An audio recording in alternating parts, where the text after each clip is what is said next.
El pueblo de Israel estuvo 40 años en el desierto antes de llegar a la tierra prometida. ¿Sabes cuál era el centro de atención de ese pueblo? El santuario. El santuario siempre estaba en medio del campamento y todas las tribus se colocaban de manera estratégica allí alrededor del santuario. La idea era que cuando ellos abriesen su carpa, lo primero que vieran era el santuario. Y ese santuario les recordaba la presencia constante de Dios con su pueblo. Lo curioso es que allí no solamente se ofrecían sacrificios todos los días, sino que una vez al año, y allí se iniciaba un juicio o purificación del santuario. Bienvenido, está comenzando Biblia Fácil. Hoy hablaremos acerca de un asunto tan importante que ocurrió en el pueblo de Israel y cómo eso era tan importante para la comprensión de todos los cristianos. Bienvenido, estás con toda tu familia, un grande abrazo para ti, que Dios te bendiga, gracias por acompañarnos. Bienvenidos también amigos, qué bueno es compartir con ustedes, qué bueno es que aquí estemos representando a diferentes países, ¿verdad? Está Ecuador, Perú, Paraguay, Bolivia, Chile, Uruguay, Argentina. ¿Qué país me estoy olvidando? ¿Está todo? ¿Algún país no mencioné? Está todo, ¿no? Bueno.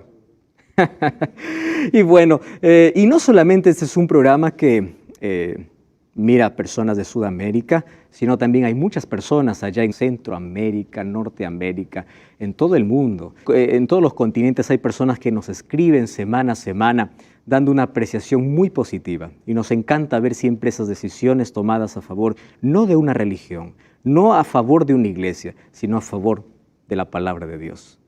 En este tiempo final, la palabra de Dios tiene que ser exaltada. No un hombre, no un líder, sino la Biblia. Y gracias por acompañarnos siempre en este estudio. Hoy vamos a hablar sobre un tema tan interesante. Nuestro tema será un cordero y un macho cabrío. ¿Escucharon ustedes hablar acerca de machos cabríos? Su equivalente sería un buey, ¿verdad? A un lenguaje más simple. Hasta hoy, recuerdan ustedes en Daniel 7, esto nos va a ayudar para introducir el tema de hoy. Daniel 7 hablaba acerca de 4 bestias. ¿Cuál era la primera bestia? Un león. La segunda, un oso. Tercera, un leopardo. Cuarta, una bestia terrible. Estas 4 bestias representaban a los 4 mayores imperios en el mundo, que por supuesto hoy son historia. Babilonia, Medo-Persia, Grecia y Roma. Solo que de Roma quedaría algo hasta los últimos días, como nos mostraba en el sueño de Nabucodonosor. Ahí encontramos entonces el equivalente. Dios mostró a Nabucodonosor el suceso de los imperios, pero le mostró solamente la parte política, la lucha entre ellos. Sin embargo, Dios mostró la misma visión al profeta Daniel y a ese suceso de imperios, a ese proceso, a esa lucha, aumentó un elemento, que es el elemento religioso. Es decir, no solamente cómo se mueve el mundo en la política, sino que cómo se mueve el diablo detrás de todo eso. A veces nosotros estamos entretenidos, ¿verdad? Mirando aquí problemas, crisis, política por acá, política por allá, pero no sabemos que hay un poder actuando de la misma manera, pero en contra de los hijos de Dios. Y Dios está al control de la historia, pero el diablo también quiere romper los planes de Dios. El diablo sabe que está perdido, sabe cuál es su final, pero trata de impedir, trata de atrasar, trata de meterse, trata de interferir para que Dios no cumpla sus planes. Sin embargo, sabemos que Dios siempre es el victorioso. Ahora, lo interesante es que en la 4ª bestia, que era terrible, la cual representaba Roma, y cuando hablamos de Roma en sus 2 fases, ¿se acuerdan? La Roma imperial y la Roma papal. Porque cuando los césares salieron del escenario, ¿quién quedó en la silla de César? El Papa. Entonces, es por eso que esta bestia apareció con 10 cuernos. Esos 10 cuernos dice la Biblia que serían 10 reyes. Mientras Daniel estaba mirando los cuernos, vio que salía un cuerno pequeño. Esos 10 cuernos, ¿a qué representaba? a 10 tribus bárbaras que dividirían el imperio. Comenzaron en el año 351 y lo derribaron en el año 476. Ustedes saben que uno de las cosas que prepararon la caída del imperio romano fue la inmoralidad, como ya les mencioné en algún momento, fue la corrupción, la cultura que ellos adquirieron era una cultura de desorden, a pesar de que políticamente eran ordenados y eran fuertes, pero cuando la moral cae, todo se destruye, a lo que nuestro mundo hoy está llegando. Ahora, Constantino comete un error grave cuando era emperador, un error político. Constantino fue el primer emperador que se bautizó y se hizo cristiano. Solo que al ingresar al cristianismo, él traía todas sus costumbres paganas. Él era un adorador del sol. Es por eso que instaló el día domingo como adoración, porque él seguía adorando a su Dios, pero ahora diciendo yo soy cristiano. Y muchas costumbres paganas ingresaron dentro de la iglesia. Y cuando la Biblia fue retirada, esas costumbres fueron puestas como dogmas, que lamentablemente hasta hoy se siguen practicando y se seguirán practicando. Solo que Constantino, ¿qué cosa hizo? Él hizo una ciudad en su nombre y él trasladó para la capital de su imperio esa ciudad. Ustedes se acuerdan de Constantinopla, ¿verdad? Su orgullo le llevó a mover la capital. Y cuando él movió en el año 350, a partir del año 351, Roma empezó a debilitarse porque es allí donde aprovechan las tribus extranjeras a posesionarse de Roma. Y eso es lo que ocasiona la caída. El año 476, Odoacro desafía a Rómulo Augusto, que es el último emperador romano, y Roma es dividido. ¿Por qué? Porque ahora empieza una lucha entre esas tribus. Ahora, esas 10 tribus formaron lo que hoy conocemos como Europa. Ahora, también nosotros hemos visto que a partir del año 538 es recién donde el Papa tiene un poder absoluto. Antes no. ¿Qué sucede en el año 538? Desaparece la última tribu que estaba en oposición contra el Papa. ¿Recuerdan que habían 3 tribus que estaban en oposición? Muy bien. Desaparece. ¿Por qué? Porque los eliminan. Y al ser eliminados, entonces él tiene poder absolutista, él puede hacer lo que quiere. ¿Y eso cuándo termina?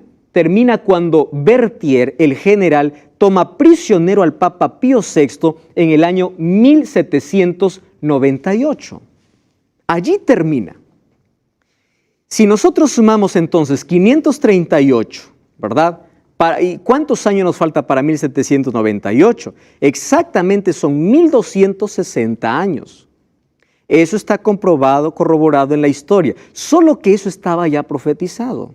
No solamente en Daniel, sino también en Apocalipsis, que perseguiría a los hijos de Dios por tiempo, la mitad de un tiempo. Apocalipsis que dice 42 meses, 42 por 30 que trae cada mes, son 1260 días. Y 1200, si nosotros aplicamos día por año, como se debe aplicar en profecía, hoy lo vamos a ver eso, entonces da 1260 años. La profecía es exacta, totalmente. Ahora entramos al capítulo 8. Y en el capítulo 8 se nos presenta ya no los 4 imperios, sino 2. La pregunta es, ¿por qué ya no se presentan Babilonia? Porque Babilonia ya pasó a la historia. Ahora aparece bajo 2 nuevos símbolos. Recuerdan que estamos en parte profética. Y un símbolo no se debe leer o interpretar como se lee. Un símbolo se debe buscar un equivalente. Solo que aquí no necesitamos interpretar porque un ángel le da la interpretación a Daniel y le dice, mira, lo que te he mostrado o lo que tú has visto significa esto. Ahora aparece en el escenario 2 animales. Un carnero y un macho cabrío. Miren el capítulo 8 de Daniel. Vamos a abrir la Biblia. Daniel capítulo 8. Es interesante. En el año 3 del reinado del rey Belsasar, aquí está retrocediendo Daniel a cuando Babilonia todavía existía. Yo, Daniel, tuve una visión después de aquella visión que había tenido antes. Yo estaba en Susa, que es la capital del reino. Recuerden que ahora están en el reino de ¿quién? De Medo-Persia. En la provincia de Elán, en la visión yo veía que estaba junto al río Ulai. Alcé mis ojos y miré, ¿qué cosa dice? Un carnero que estaba delante del río. ¿Qué tenía este carnero? 2 cuernos. Y aunque los cuernos eran altos, ¿qué cosa dice? Uno era más alto que el otro. ¿Ustedes se acuerdan del oso? ¿Qué cosa tenía el oso? Una parte más alta que la otra. ¿Qué cosa tiene el carnero? 2 cuernos. Solo que uno es más alto que el otro.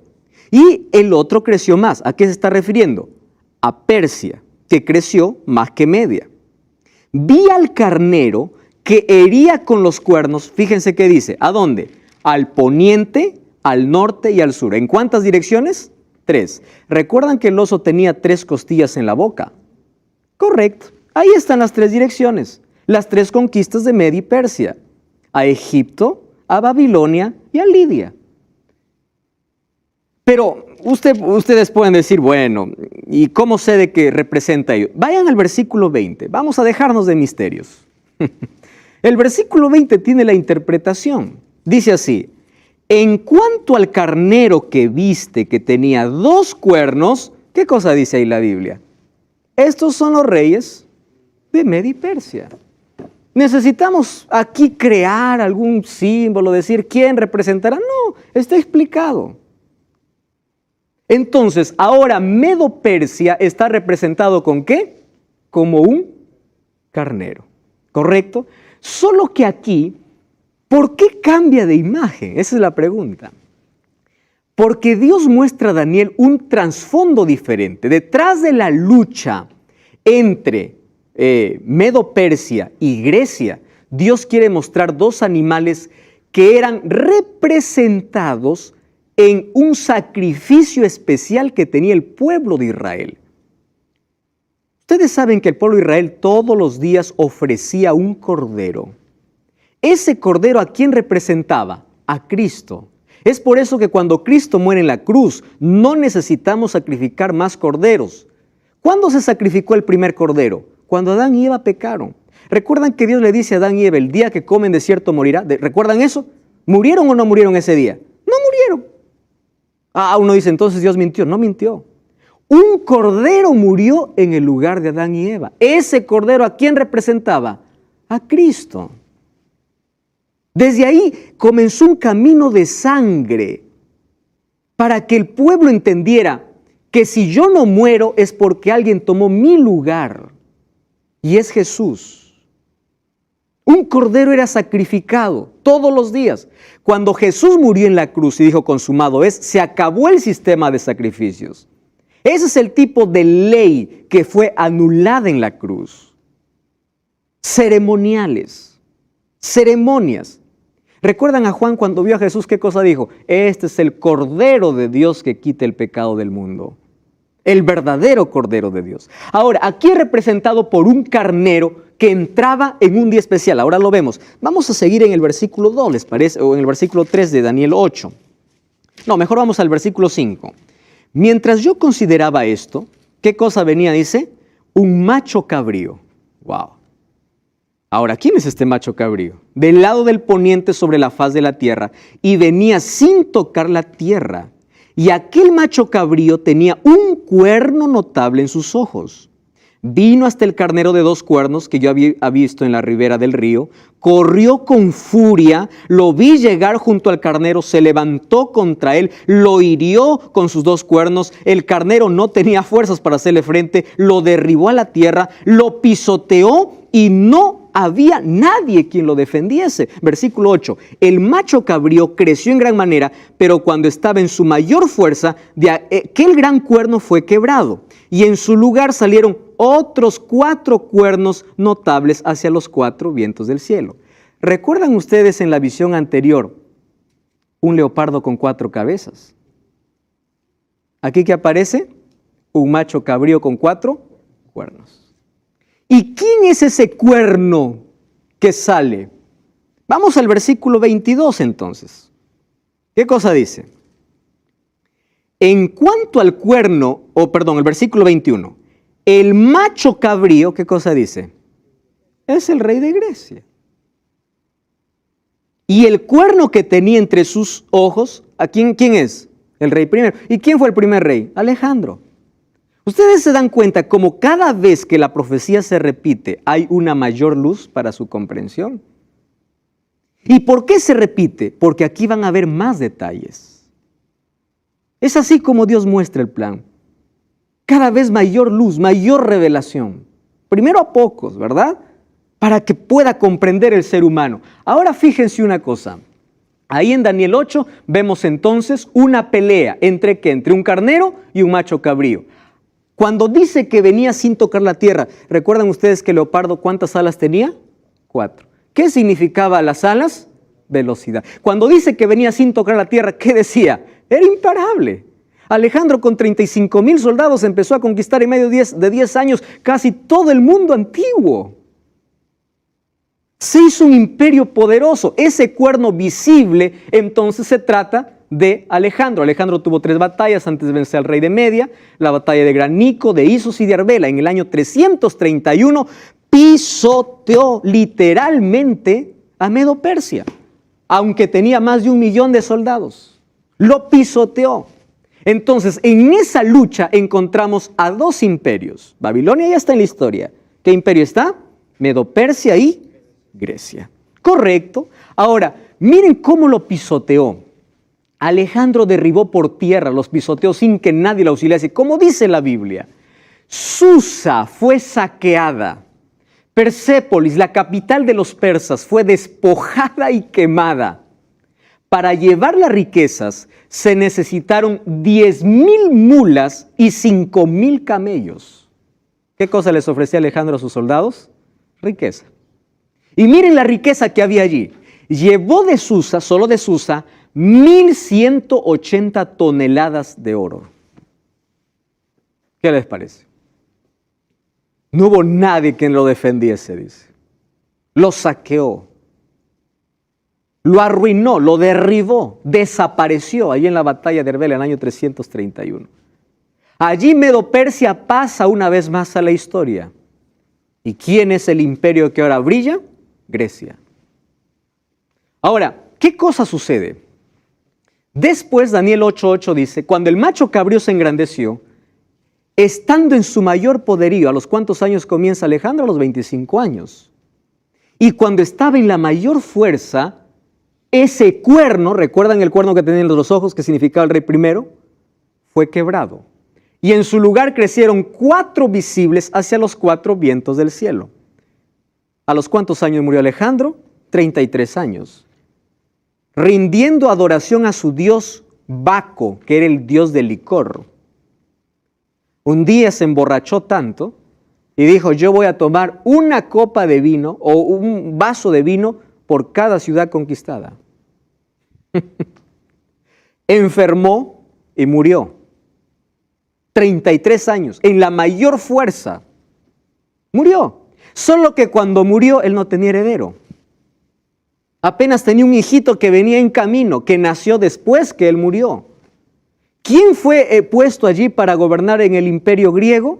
Su hermano, Filipo o Felipe. Pero ni siquiera era su hermano, era un hermanastro que no tenía liderazgo. Los 4 o 6 generales que habían destruyeron y lo sacaron, lo asesinaron.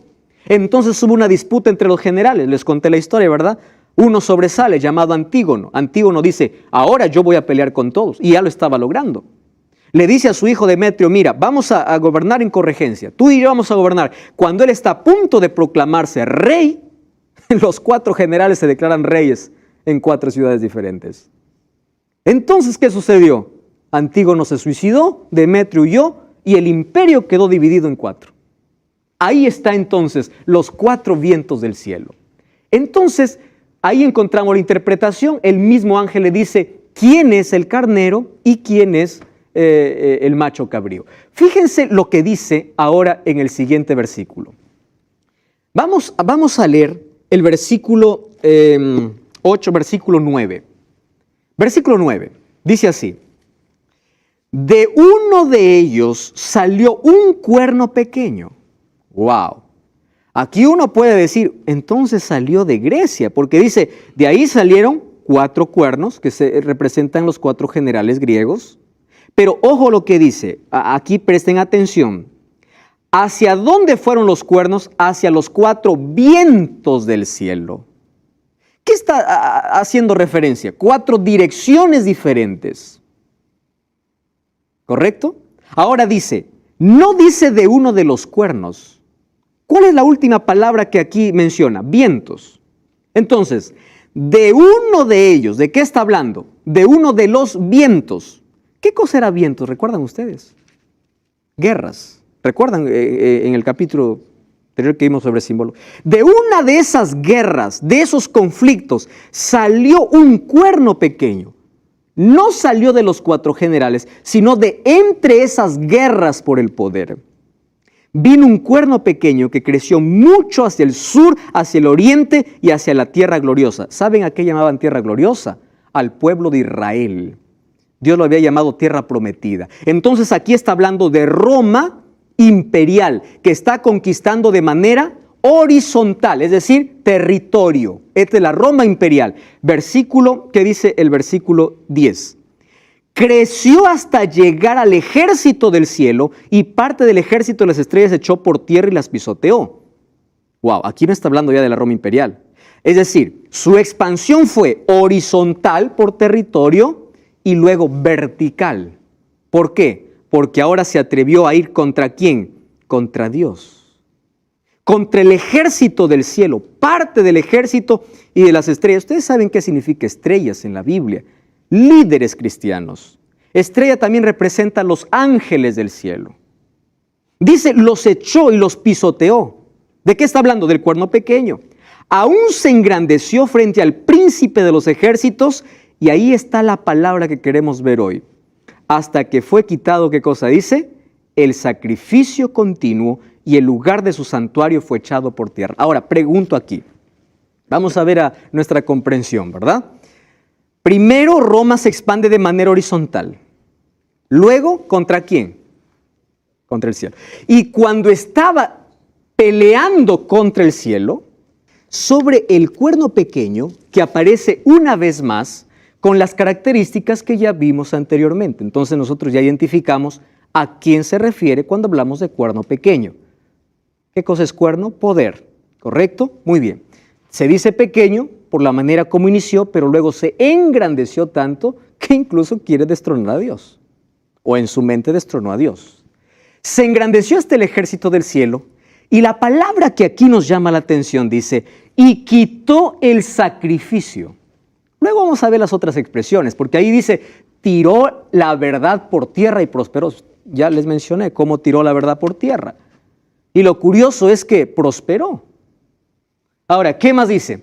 Aquí en Daniel 7, ese cuerno pequeño representa a Roma, entonces en sus dos fases, tanto pagana o imperial, cuando estaba conquistando territorialmente, y tanto la Roma papal, cuando estaba yendo en contra de Dios. Ahora, fíjense, para nosotros poder entender cómo el cuerno pequeño quitó el sacrificio diario, nosotros tenemos que ir al Antiguo Testamento. Yo les voy a contar, ahí tienen el texto, ustedes lo pueden leer y releer ahí en casa. Sin embargo, yo les voy a contar a qué se refiere cuando dice fue quitado el continuo sacrificio. Éxodo capítulo 29 nos habla de que el pueblo de Israel, ¿correcto? El pueblo de Israel hacía dos tipos o un sacrificio que se llamaba el sacrificio diario. Sacrificio diario significa continuo, es decir, sin cesar, continuamente, diariamente tenían que hacer esto.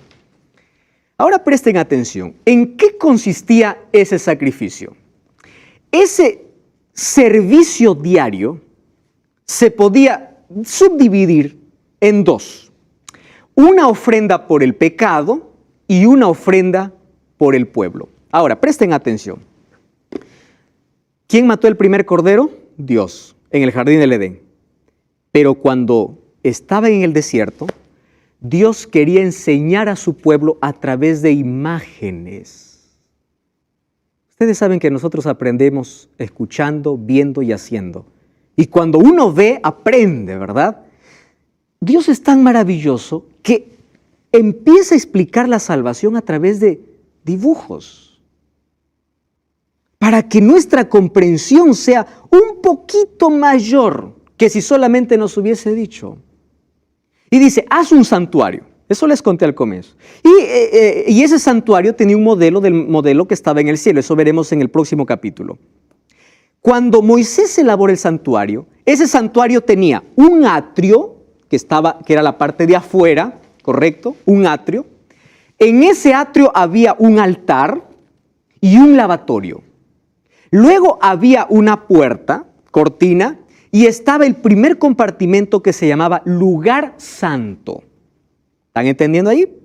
En el lugar santo habían 3 cosas. Estaba el altar de incienso, que era un perfume que día y noche estaba ardiendo. Estaba una mesa con 12 panes, que representaba a las 12 tribus de Israel, y el pan ¿a quién representa? A Cristo. Y había también un candelabro con 7 brazos, que era Cristo. ¿A qué representaba el pan? A Cristo. ¿A qué representaba el candelabro? A Cristo. Es decir, todo el santuario, ¿a quién representaba? A Jesús. Afuera, ¿quién estaba? El sacerdote. Entonces, todo el año, el sacerdote ofrecía sacrificio. No se olviden que tenía 2 compartimentos. El primero que estaba, lugar santo. Y el segundo compartimento era el lugar santísimo. Hasta el lugar santo llegaba el sacerdote todos los días. Pero al lugar santísimo solamente entraba el sumo sacerdote una vez al año. A eso se llama Yom Kippur o día de juicio. Cuando el sumo sacerdote entraba una vez al año, ¿a dónde? Al lugar santísimo. ¿Qué había en el lugar santísimo? Estaba el arca del pacto. ¿Y qué estaba dentro del arca del pacto? El maná, la vara de Aarón que floreció y la ley de Dios. ¿Dónde estaba? En el lugar santísimo. Ahora, les explico. El servicio diario consistía, primero, ¿qué cosa era la ofrenda por el pecado? Yo soy un pecador, ¿correcto? Entonces, por favor, Daniel, ven para acá. Ayúdame. Solamente párate ahí, ¿está? Yo vivo en este extremo, aquí está mi campamento, y yo pequé. Entonces, yo, como pecador, tengo que morir, porque la paga del pecado, ¿qué cosa es? Es muerte. Pero yo no quiero morir. Hay alguien que muere en mi lugar. ¿Quién muere? Un cordero. Tomo una ofrenda, tomo un cordero, llevo el corderito, tiene que ser el mejor, porque representaba ¿a quién? A Jesús. Tenía que ser sin defecto. Tomaba el cordero y me iba ¿a dónde? Al sacerdote. ¿Dónde me estaba esperando? Ahí afuera, en el atrio, afuera. Porque afuera estaba el altar del sacrificio. Yo ingresaba y yo traía mi corderito, que era el animal más puro e inocente. Entonces tú, Daniel, vas a representar al sacerdote. Yo vengo con el cordero y yo no voy a permitir, yo no te voy a dar que tú mates el cordero, sino que tú como sacerdote me vas a entregar un cuchillo, ¿correcto? Entonces, yo recibo el cuchillo y yo mato el cordero. Es decir, yo mismo, ese cordero está muriendo por mi culpa. Degollo el cordero, su sangre aquí me ensucia, pero yo estoy limpio por dentro. ¿Qué cosa haces tú como sacerdote?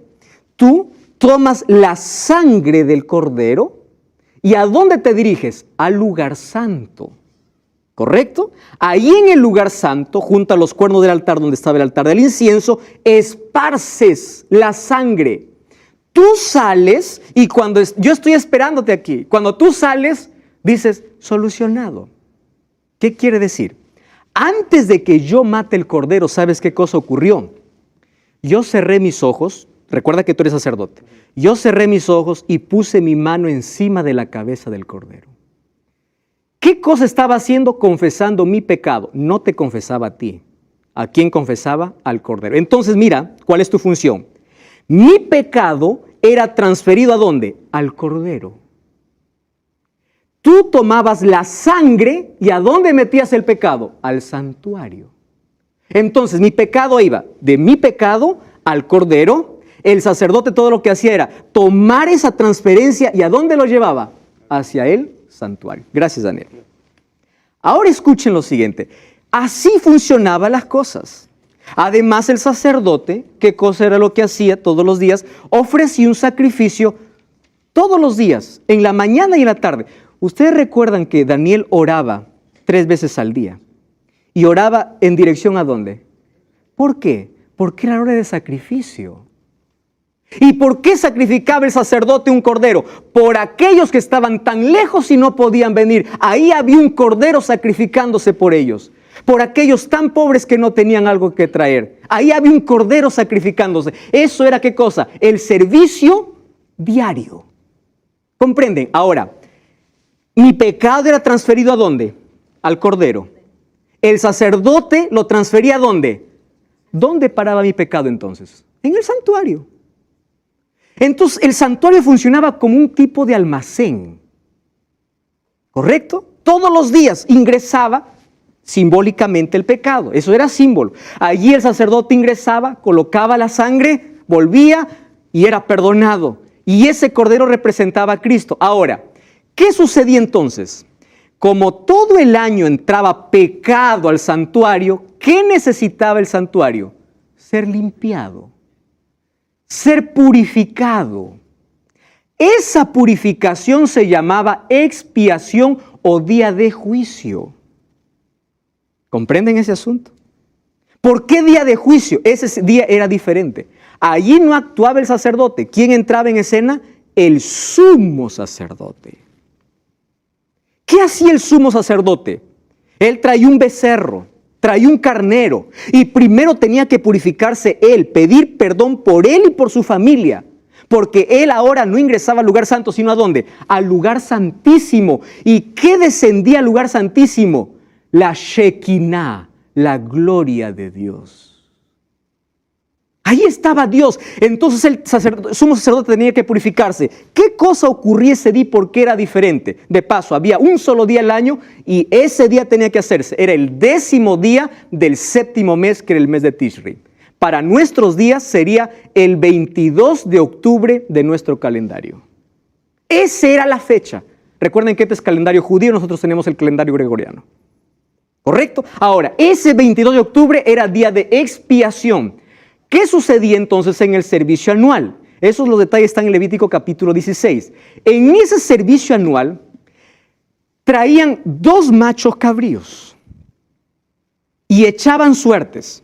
Uno era para Jehová y el otro era para Azazel. Azazel era el nombre de Satanás que se daba allí. Entonces, quien salía sorteado por Jehová moría. ¿Correcto? Moría, lo mataban. Solo que la sangre de ese macho cabrío por Jehová ya no entraba como transferencia porque era sangre limpia. Recuerdan que la sangre que hacía ingresar el sacerdote estaba contaminada porque llevaba mi pecado. Este macho cabrío no lleva el pecado de nadie. Es puro. El sumo sacerdote toma la sangre del macho cabrío y ¿a dónde se dirige? Ya no al lugar santo, al lugar santísimo. En el lugar santísimo, allí empieza a esparcir 7 veces la sangre. Sale, después que ha hecho expiación, obviamente ha pedido perdón por él y por su familia. Sale, y cuando sale empieza a hacer lo mismo con cada mueble del santuario. ¿Qué está haciendo el sumo sacerdote? Purificando. ¿Con qué se purifica? Con sangre. Sangre limpia, ya no contaminada. Cuando sale el sumo sacerdote, el pueblo está fuera asustado, porque es un día de juicio. Quien no estaba preparado moría. Entonces, cuando sale el sumo sacerdote, ¿quién viene? El otro. ¿Recuerdan el otro animalito? ¿Por quién fue sorteado? Por el que representaba a quién, al diablo. Acabó aquí de purificar, sale el sumo sacerdote, coloca sus manos sobre ese macho cabrío. Quiere decir, todos los pecados que entraron al almacén, ahora vamos a tirar al basurero. Ese animalito representaba el basurero final. Porque ¿a quién representaba el diablo? Finalmente, algunos dicen el diablo entra en la escena de santificación. No, El diablo solamente es el responsable por todos los pecados que hizo entrar ¿a dónde? Al santuario. Entonces se confiesa allí delante de ese animal y 2 hombres llevan a ese animal ¿a dónde? Al desierto.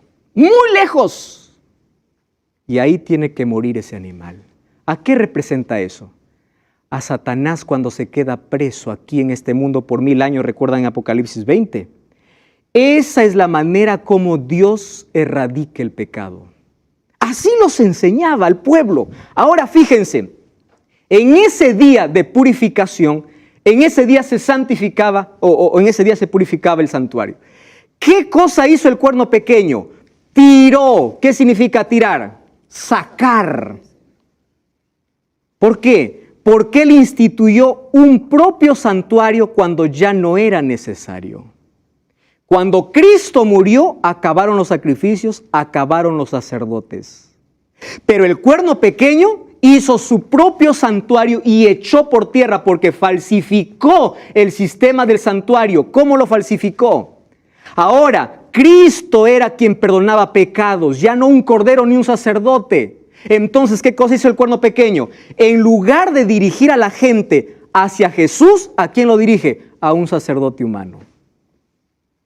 Eso significa echar por tierra el sacrificio de Cristo. Cada vez que se celebra la misa, miren, el sacrificio de Cristo y el sacrificio de la Eucaristía y la misa son un solo sacrificio. La víctima es una y la misma. La misma es ofrecida inmediatamente el oficio de los sacerdotes, quien entonces se ofreció al mismo en la cruz. Solamente la manera de ofrecer es diferente. En ese sacrificio divino que es celebrado en la misa, el mismo Cristo que se ofreció a sí mismo en una manera cruenta, en la cruz ahora es ofrecido de manera incruenta. ¿Qué dice el sacerdote? En cada misa nosotros aquí convertimos el pan en el cuerpo. Convertir. Es decir, vamos a sacrificar nuevamente. ¿Acaso el sacrificio de Jesús no fue único? Eso es falsificar. ¿Qué cosa más? Al poner la intercesión humana en los oficios de su sacerdocio, estableciendo el confesionario, ofreciendo en cada misa un sacrificio que afirma sacrificar de nuevo a Cristo, el papado no solo ha eclipsado el ministerio de Cristo, sino que lo ha anulado levantando un sacerdocio contrario. Cuando Cristo murió acabó ese sistema, porque todo eso era sombra de lo que iba a venir. Cuando Cristo fue al cielo, Él es nuestro sacerdote, nuestro sacrificio, nuestro sumo sacerdote. Pero ¿qué hizo el cuerno pequeño? Levantó uno parecido para quitar los ojos de Cristo. Ahora, miren, este texto es impresionante. Los millones de creyentes, lejos de ser llevados a Cristo, ¿van a dónde? A un sacerdote, hoy. Quien en vez de dirigir, o quien a su vez los dirige ¿a quién? ¿A los santos o a María? En un camino diferente al que Jesús dijo, venid a mí.